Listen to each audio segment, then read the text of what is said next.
ইতেছে বলতে এরা স্বামী স্ত্রী বলে পিটাপিটি করছে। এখন দেখি আগে দেখি এই অবস্থা, মায়েরা মাথা মুথা পুরো সব টপ ফুলাই রাখছে আর কি। যারা মারছে হ্যার নাম কি? এর নাম হচ্ছে শ্যামল মুন্ডা। যে মারছে? হ্যাঁ। আর যারা মারছে হ্যার নাম কি? সে অনিতা ত্রিপুরা, নমিতা ত্রিপুরা। তারা কি স্বামী স্ত্রী? হ্যাঁ, স্বামী স্ত্রী। কি বিষয় নিয়ে ঝামেলা হয়েছে? মা পুতে মারছে আর দড়ি দিয়ে বাঁধে। মানে আপনার বোনেরে না, শালিরে আর শালিরে? শালির নাম কি? নমিতা ত্রিপুরা। তো হেরে কি কারণে মারছে?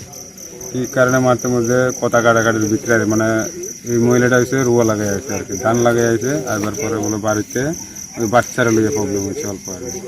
তো মারছে কে? হ্যাঁ, বাচ্চার লিয়ে বলে খাবার দিছিল, মানে বা কিটা ছিল বলে, তো সঠিকটা আমি ঠিক পাইছি না কোনো। মারছে কে? হ্যাঁ, স্বামী আর স্বামীর নাম কি? শ্যামল মুন্ডা। আর আরেকজন কে মারছে? আর এই শ্যামল মুন্ডার মা আর কি। মার নাম কি? মার নাম তো আমার মনে নাই। মানে গৃহবধূর উপর অত্যাচার হয়েছে নাকি? হ্যাঁ হ্যাঁ। তো এখন আপনারা কি কই আইছেন? এখন তো সব রুম হসপিটালে লই আছি। মানে হেরে কি দিয়ে মারছে?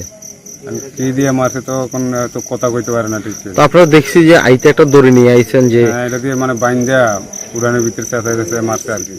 আপনারা যে কি অবস্থা উদ্ধার করছেন হেরে? এখন যাই জায়গায় পুরা রয়েছে ঘরের মধ্যে, দড়ি দিয়ে বান্ধা। মানে দড়ি খুললে লাগছে, বাচ্চাটি খুলছে। ওই ছোট বাচ্চা আছে ফাইনার, তো ওই বাচ্চাটি খুলছে আর কি। এখন আপনারা কি চান?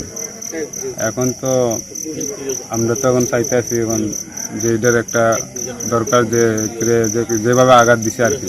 হ্যাঁ, এটার তো আমরা একটা প্রতিবাদ চাই আর কি।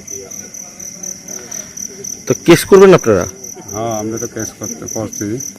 কেস করছেন? হ্যাঁ। কোনখানে? থানা পুলিশ লিয়ে গেছিলাম। কোন থানাতে? এই তো এখানে সাবরুম থানা থেকে। ওখানে কেস করছেন? হ্যাঁ।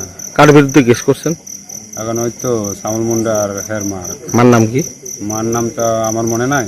হ্যাঁ, মনে থাকে না আর কি। মানে শ্যামল মুন্ডার নামে মেন কেসটা হয়েছে? হ্যাঁ হ্যাঁ। না রে, রেজিস্ট্রি করে বিয়ে করব। গয়নাগাটি কিছু হবে না রে।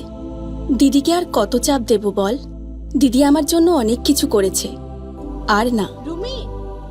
এই তোর সাথে পরে কথা বলছি, রাখছি। দেখ তো পছন্দ হয়েছে কিনা।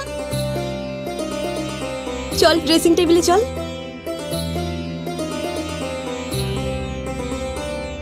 দিদি তুই পছন্দ হয়েছে?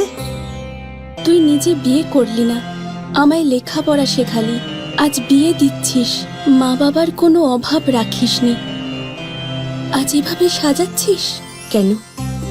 কোনো দিদি কি পারে না তার আদরের বোনের মা বাবা হতে? তোকে কি সুন্দর লাগছে। রাধাকৃষ্ণ জুয়েলারি, উষা বাজার, আগরতলা, ধর্মনগর, বিলোনিয়া এবং উদয়পুর সেন্ট্রাল রোড।